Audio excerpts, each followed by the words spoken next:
Hello everyone, I am PyroFalkon and this is Spore. In the last episode we drowned another alien race and we're starting to push toward the center of the galaxy. So as before, or at the end of the episode, we're doing just buying just enough tools and things to continue pushing our way forward. We're not doing too many important things, but I am terraforming as I go. However, that also means there's a lot of time between time skips. So for you, it's going to be a smash cut. For me, I might be at this for close to an hour. I don't know yet, but we will be making progress, and I will update you as we go. Okay, this star system is fully established. We've got colonies on each of the 5 planets, and they are all working in our favor. So the next set of planets and star systems are going to be about here. I'm going to check them all out and see if anything looks to be good for our purposes. Here we go. This one has 3 yellows and a green, and is just slightly more than 20 parsecs out because, yeah, this is the star of our previous home. I'm going to scooch a little bit so I can get it within range. Yep. So it's probably about 20 parsecs away. Maybe 21, 22. This should be good. So we're going to, again, terraform each of these 4 planets and 1 moon to establish colonies before pushing forward again. Oh, this is cool. This moon we're at, I guess, has rings around it, which I didn't notice. So I think that's what we're seeing on those lines in the background. Oh no, we're part of the rings. We are part of the rings of this larger planet. That's so cool. Oh, that's so interesting. I love it. With that last terraforming, I've unlocked the diagonal tools, 2 of them anyway. So here's a cold cloud vacuum that adds atmosphere and lowers temperature. And then this one is a hot cloud vacuum, which reduces atmosphere and adds heat. So you can see here, yeah, the arrows, oh, both of them suck out clouds. Well, anyway, so you never have to use the diagonal tools, but it does make it a little quicker than just using the up, down, left, right tools. But I like that little handy shortcut that you see the arrow, which represents the direction that the red dot moves, so you can quickly know which tool you need to use in a given situation. Also, I'm sort of accidentally doing tax runs, which I don't mean to do. However, that is why you establish your foot into all these economic ventures, because then every time you go from one area to the next, you can just grab a bunch of spice and then sell it on your way when you go to another star system. It's very helpful. The money just builds on itself. And soon, you're earning a ton of cash for not much work. Isn't that the American dream? The Cobra Kai dream? After another terraform, we've now been promoted once again. Congratulations, you've earned the title of the Legendary. So, it's... You can tell we're barely past the outer rim of the galaxy, and we really haven't done too much. We've just been doing a lot of terraforming. But that's... Did I never drop a colony here? Whoops. But... oh, I don't even have a colony. Well, shoot. Anyway, you really can go up the ranks doing whatever you wanted. I could have just done warmongering instead of all this terraforming if I really wanted to. And it would have been fine as far as getting promoted goes. But I like playing this way. My Scorpa Claws don't. My Scorpa Claws want to eat everybody's faces, but that's why we're not playing as the Scorpa Claws right now. We have now fully established our foothold on this star system, Miliania. That's a really pretty name. So now it's time to move forward again. By the way, the nice thing about zooming out is you can see how far you've come.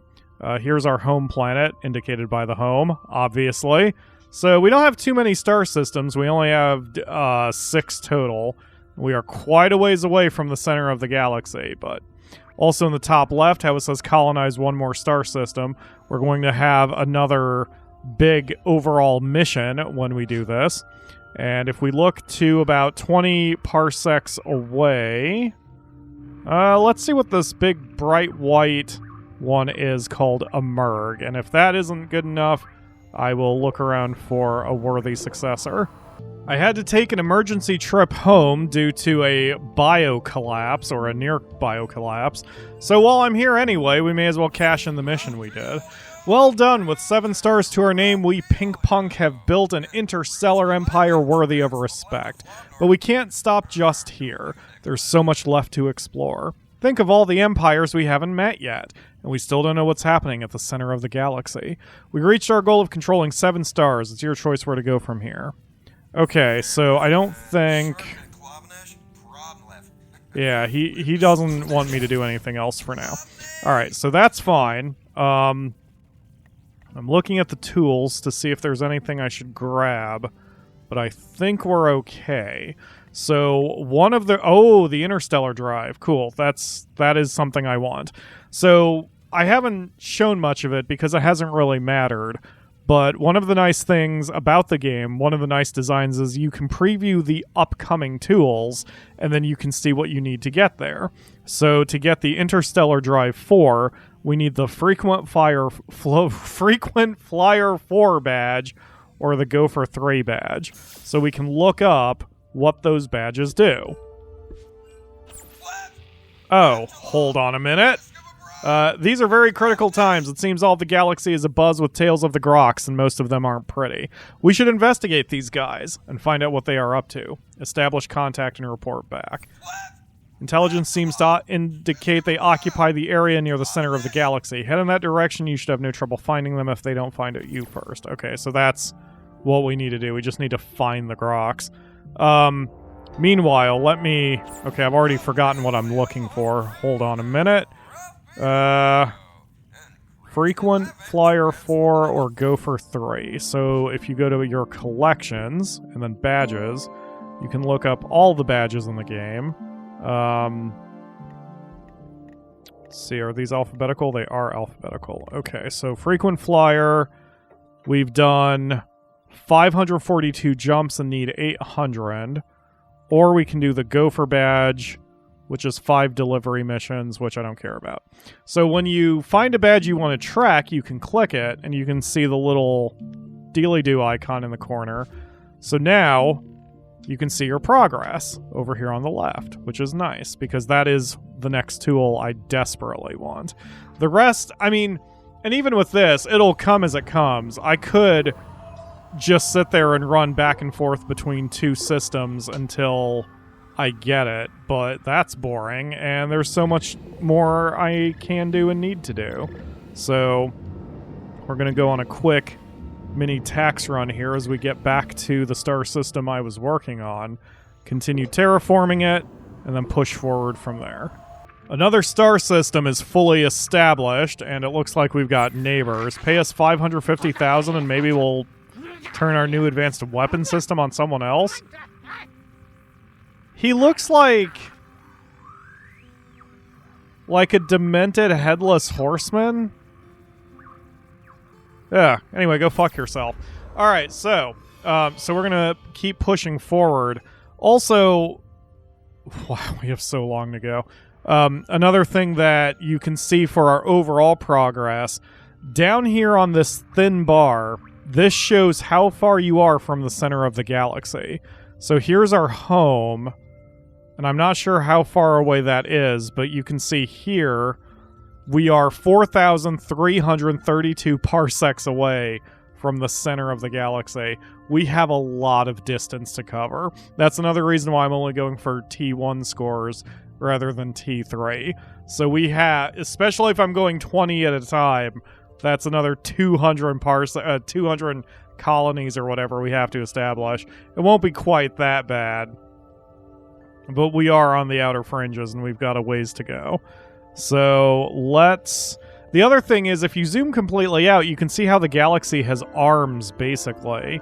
And the problem with that is you can't just draw a direct line. Like, for example, if you started here or my mouse cursor is, you can't just go a direct line to the center of the galaxy. You have to follow the arm around.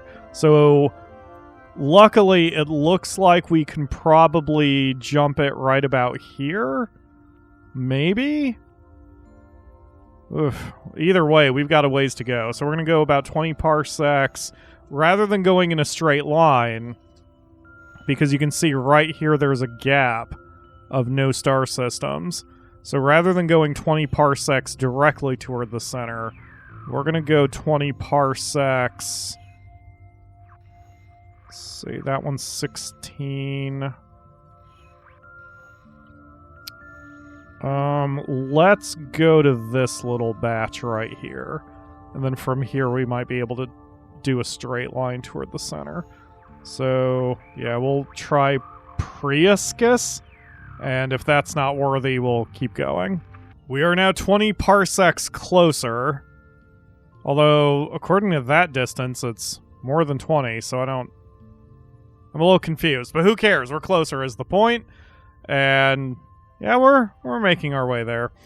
Unfortunately, I'm starting to run into problems where back at home we're having a little too much other nonsense going on, like biodiversity crashes. So after the next push, I'm going to head back and try to get... Actually, no, we'll do 2 more pushes. Looking at my Terra Wrangler badge, when I hit Terra Wrangler 5, then I get the last 2 terraforming tools to try to help the little dot move. So let's get 7 more planets improved. Then what I'm going to do is head back and start getting everything up to T2 scores so I can start putting turrets on everything.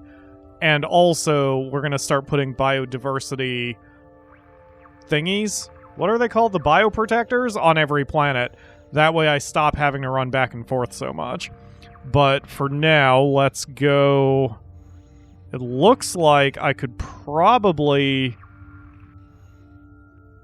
go after this one here. But I don't think I can reach it. Oop, wait. Ha ha ha ha! I can reach it. Okay, this I believe is a black hole. Yeah. So there's an item called a wormhole key, and if we had it, we could travel through there and find another place to go, but right now it's just a quick stopover. Yeah. So this, ooh, that only has 2 planets. This one has 5 planets, but they're red and yellow. Well, let's go for quantity. So one of the planets, unfortunately, is this one. This has some creatures that are in the civilization stage. And the problem with that is you can only have 1 sentient species per planet. So I cannot take this planet over unless we wipe out the species. So I could cause a natural disaster. Well, they do have a lot of turrets. I mean, I would only have to get it to T2. You know, I'm sure this is fine. We're just gonna do this, and, we're gonna lower the score of this planet to T2. I don't want to go all the way lower, because when I take this planet over, this will be a good starting spot for getting even more cities eventually, but as soon as we take away T3, then the sentient species goes away. So, as I'm talking about this, I'm hearing Nisi meow over there. Yep, there we go. Alright. So that eliminates... Oh, they're still here. Let's go fix one of the other planets and then see if the civilization collapses on that planet. Maybe it just takes a minute. Let's head over to this one and see what we can do. I mean, even if I can't take over a planet, I can at least solidify the terraforming. So when I am ready to take it over, I can just drop my colonies down. Oh, I don't even have any colony packs here. Ah, I've got a lot of work to do. Yeah, I keep getting called away to deal with disasters in the back of my empire. So when I played this game originally, this actually annoyed me, how many events you have to deal with and having to go so far backwards just to get anything accomplished and to defend your systems. I didn't realize at the time that the reason I was having so many problems, as I'm having now, is because I didn't have any of those areas established or defended. Having bioprotectors or uber turrets, these are buildings that protect your planets and significantly reduce the chance of a negative event happening. So what I need to do is start doing quality over quantity, but I want that Terra Wrangler 5 badge before I do it. I don't really need it. Where's the... Oh, there they are. And there are more challenges and more enemies and more events the deeper toward the center of the universe you get. Now I'm starting to question myself again. I mean, we've got 2.7 million. It's not going to take me a tremendous amount of time to get everything uber turreted up. And anyway, what I should do is work as I go. So what I mean by that is, since I'm back at this planet anyway, once I clear the danger, then I will buy an uber turret and a bioprotector and then get back to work. So then this planet will have a much lower chance of any of these events happening again. Another planet will eventually, but then we'll just do the same thing there, because I also have the money that I can just straight up buy those tools while I'm sitting here. So I'll even show that off now that I'm done protecting the planet. Let me grab the money that this guy dropped. Okay. And then there's even more money over here. Let me grab that. Okay, so now I'm going to head back to the city. When you buy any of those buildings, like the bioprotector, you don't have to put it next to the city, but I like doing that anyway, so I can kind of keep my eye on it. So let's sell all of our red spice and green spice. I always sell as long as it's over 10,000 per unit. We'll grab the yellow spice. And now, so we will buy one bioprotector, and we will buy one uber turret. That is a total of nearly 1 million space bucks like that, which is unfortunate, but so it goes. We will have that money. And this is an investment for the future. Congratulations, you've been promoted to the title of All-Powerful. Great. So here's a bioprotector, and here's an uber turret.